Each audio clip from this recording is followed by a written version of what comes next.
Hey there, it's me, Ripper the Clown, the unpredictable cartoon character come to life. So, I happen to see the ultimate deletion match between Bray Wyatt and Woken Matt Hardy.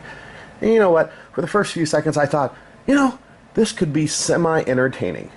But dear freaking God, if you line up the absolute worst segments in wrestling history, there is nothing you will find to remotely compare to this abysmally putrid ultimate deletion match between Woken Matt Hardy and Bray Wyatt. I mean, Hulk Hogan finding the Dungeon of Doom was better than this shit. Hey, do you remember when the Big Boss Man chained the Big Show's dead father's casket to his car or whatever he was driving, and he took off dragging the coffin and the Big Show jumped on top of it and acted like he was crying? Yeah, that was better than the ultimate deletion. And you know what? I could actually insert a tasteless Ultimate Warrior joke here, but I will refrain. And personally, I just don't get the Woken character. It's not clever, it's not funny, it's not even entertaining. Is it supposed to be serious? Is it supposed to be a satire? Is it supposed to be deliberately bad and unwatchable? I don't freaking know. The Woken Matt Hardy character is just absolutely pathetically presented, nonsensical, and Matt Hardy and that stupid smile, that blank look, and whatever the flip accent he's got, Matt Hardy's got to be the absolute worst actor in the world next to freaking John Cena. As good as Matt Hardy is in the ring, he is equally bad when it comes to acting. And people online, they love that broken Woken shit. I don't get it. It's not entertaining. It's grossly annoying and seemingly pointless on every level.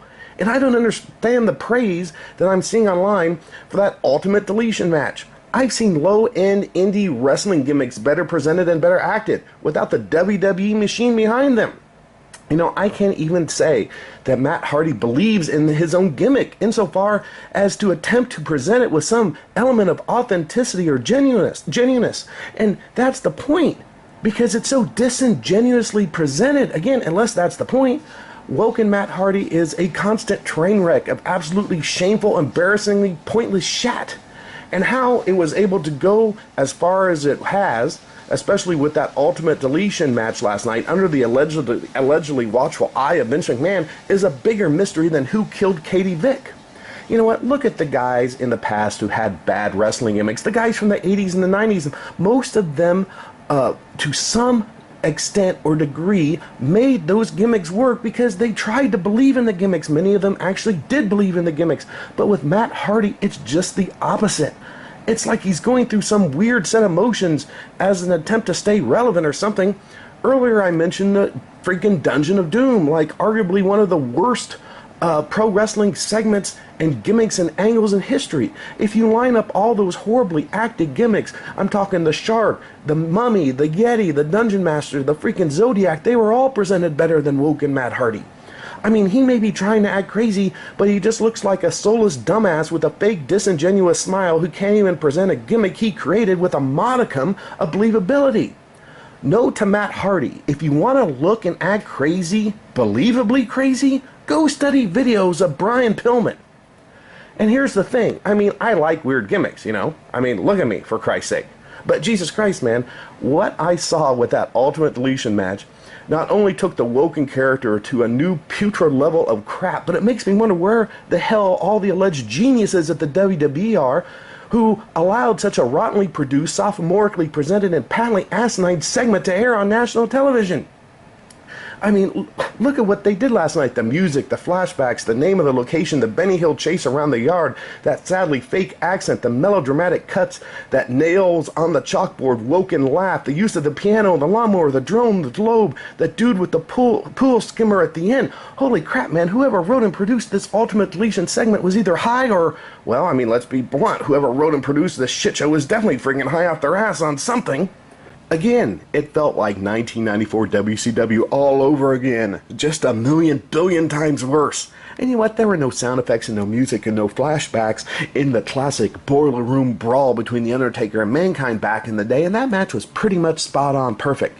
And speaking of flashbacks, I wanted to see Bray Wyatt see a flashback to 1 year ago when he was world champion. I wanted to see Bray Wyatt see a flashback to the point in time where he was the most intriguing character on the WWE roster. Better yet, I wanted to see Matt Hardy have a flashback to the days where he focused on the talent of wrestling versus his embarrassing attempts at being cool or hip or deeply intelligent or whatever the freaking hell Matt Hardy is trying to prove here. And how in the hell can we see these flashbacks anyway? How is that even possible, people? On those same lines, I think the WWE needs to start plugging in random sound effects, music, drone point of view shots, and don't forget the flashbacks into regular matches on Raw and SmackDown. You know, Braun Strowman goes to power slam the Big Show, and suddenly we get to see a flashback that he's having of his days as a rosebud in Adam Rose's entourage. That would be awesome. And poor Bray Wyatt, a guy who used to be pretty awesome in the ring and whose gimmick used to kind of mean something. This nonsensical feud with Matt Hardy has really sucked the soul from Bray Wyatt. He seems slow, unenthused, and like he's at a point where just going through the motions have become painfully boring. Bray Wyatt looked lost in that Ultimate Deletion match, like he had to be there, but he secretly loathed every second. It was kind of like you were watching his soul slowly dying on television.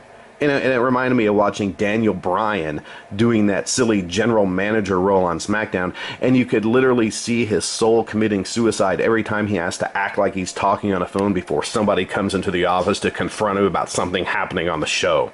You know, the Ultimate Deletion match pretty much killed whatever relevance Bray Wyatt had left. And hey, we got to see Woken Jeff Hardy. I mean, Broken Jeff Hardy. Or rather, I mean, Drunken Jeff Hardy. And I have to say, in those 3.5 seconds that Jeff Hardy was on the screen, his acting was better in totality than Matt Hardy's entire run as Woken Matt Hardy. You know, Matt Hardy was always better in the ring than Jeff Hardy, in my opinion, but it was always Jeff who got all the acclaim and accolades, and to the contrary, Jeff was always the better actor. Sadly, this forced acting that we see now from Woken Matt Hardy is the same blank, futile attempts at acting we've always seen from him, even back during his heyday. And as much as I feel sorry for myself for watching this crap for free on television, I feel more sorry for the poor schmucks who paid hundreds of dollars for tickets to see Raw live, only to have to watch the Ultimate Deletion on the big freaking screen.